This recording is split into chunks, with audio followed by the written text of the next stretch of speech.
नमस्कार, आप देख रहे हैं डेली 24 भारत में हूं आपके साथ अनीता शर्मा। शुरुआत करते हैं उत्तर प्रदेश की खबरों का। राष्ट्रपति द्रौपदी मुर्मू आज अयोध्या पहुंच गई हैं। राज्यपाल आनंदीबेन पटेल ने महर्षि वाल्मीकि एयरपोर्ट पर राष्ट्रपति का स्वागत किया। इसके बाद राष्ट्रपति सीधे हनुमानगढ़ी गई और वहां बजरंगबली का दर्शन पूजन किया। इसके अलावा वो कई कार्यक्रमों में शामिल होंगी। सरयू घाट पर आरती से लेकर रामलला के दर्शन तक उनके कई कार्यक्रम तय है। राष्ट्रपति द्रौपदी मुर्मू के अयोध्या आगमन के चलते सुरक्षा व्यवस्था कड़ी की गई है। राष्ट्रपति के आगमन के रास्ते पर विशेष सुरक्षा की जा रही है। पुलिस, सीआरपीएफ, एटीएस के साथ ही खुफिया एजेंसी भी सक्रिय है। होटल, धर्मशाला और लॉज में रुके यात्रियों की जांच पड़ताल भी की गई है। राष्ट्रपति के मूवमेंट वाले रास्ते पर बने घरों पर भी सशस्त्र जवान सेना तैनात किए गए हैं।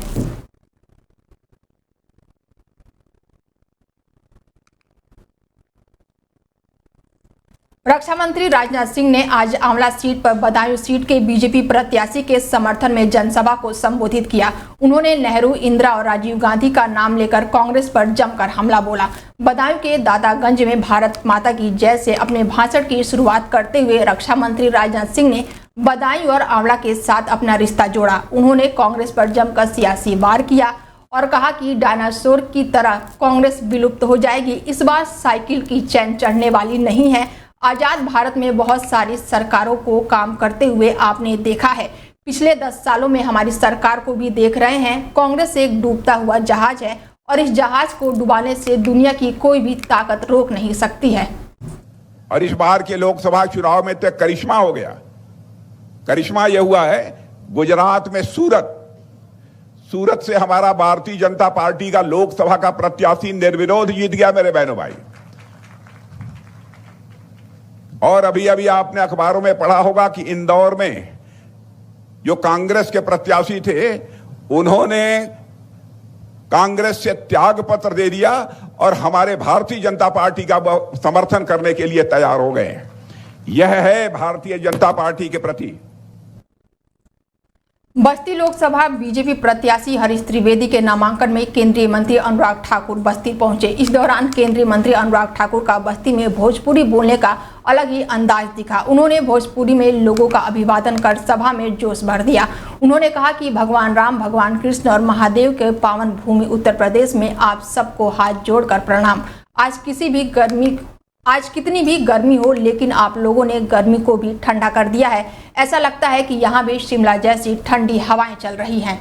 विपक्ष के कुछ लोग वोट जिहाद की बात कर रहे हैं। ये जिहाद की बात करने वालों को मैं बोलूंगा, भारत का भविष्य जिहाद या फसाद से तय नहीं होगा। ये देश किसी फतवे या फरमान से नहीं, भारत के संविधान, बाबा साहब अंबेडकर के दिए संविधान से चलता है। नरेंद्र मोदी जी की सरकार सबका साथ, सबका विकास, इसी मूल मंत्र के साथ चलती है। फतवे और जिहाद के दिन चले गए हैं, लोग जागरूक हो चुके हैं।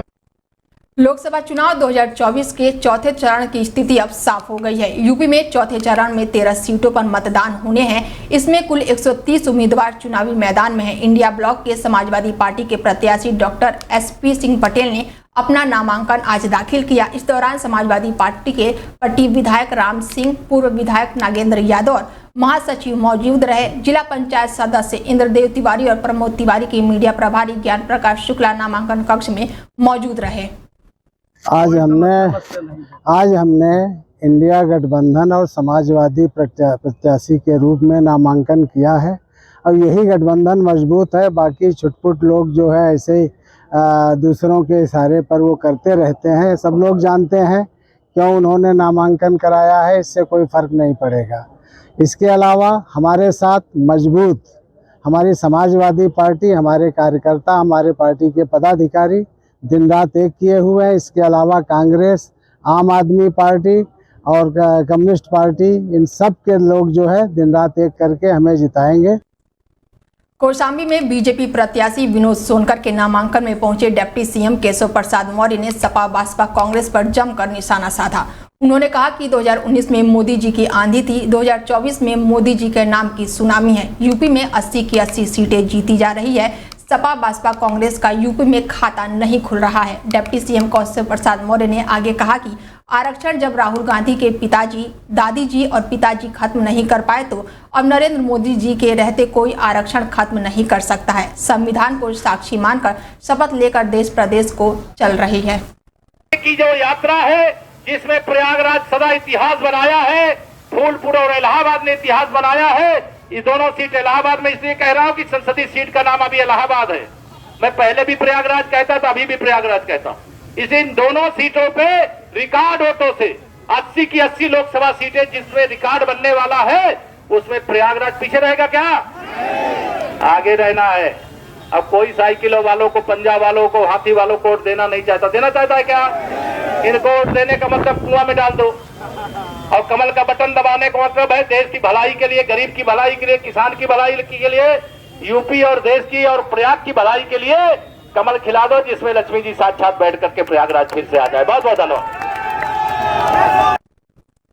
फूलपुर लोकसभा क्षेत्र से बीजेपी प्रत्याशी प्रवीण पटेल और इलाहाबाद सांसदीय सीट से बीजेपी के उम्मीदवार नीरज त्रिपाठी ने आज कलेक्ट्रेट पहुंचकर अपना नामांकन पत्र दाखिल किया। बड़ी संख्या में समर्थकों के साथ जुलूस की शक्ल में कलेक्ट्रेट पहुंचे दोनों प्रत्याशियों ने रिटर्निंग ऑफिस के समक्ष अपना नामांकन पत्र प्रस्तुत किया। इससे पहले बीजेपी के बड़ी संख्या में कार्यकर्ता और समर्थक आजाद पार्क के सामने पहुंच गए थे और रास्ते भर नारेबाजी चल रही थी। दोनों के नामांकन जुलूस में डिप्टी सीएम केशव प्रसाद मौर्य के आने की चर्चा थी, लेकिन वो नहीं पहुंच पाए। इसी तरह कौशाम्बी सीट से बीजेपी के प्रत्याशी विनोद सोनकर ने भी अपना पर्चा कौशाम्बी में दाखिल कर दिया है। उनके साथ केशव प्रसाद मौर्य भी मौजूद रहे। 43 डिग्री टेम्परेचर आज प्रयागराज में था और उस पर भारी पड़ गई नामांकन की प्रक्रिया। आज जिस तरीके से भाजपा के कार्यकर्ताओं में जोश देखने को मिला है, उससे लगता है कि इन्हें गर्मी से बड़ा आग भी गिरने लगे तो भी इन पर असर नहीं पड़ेगा। क्यों नहीं? क्योंकि इस जुलूस में मौजूद थे केशव प्रसाद मौर्य की मौजूदगी में और जिले के तीनों अध्यक्षों के साथ आज दोनों प्रत्याशियों का नामांकन पूरा हुआ है, जिसमें इलाहाबाद लोकसभा सीट से नीरज त्रिपाठी और प्रवीण पटेल फूलपुर लोकसभा सीट से पर्चा दाखिल किया है। शमस्ताज, प्रयागराज।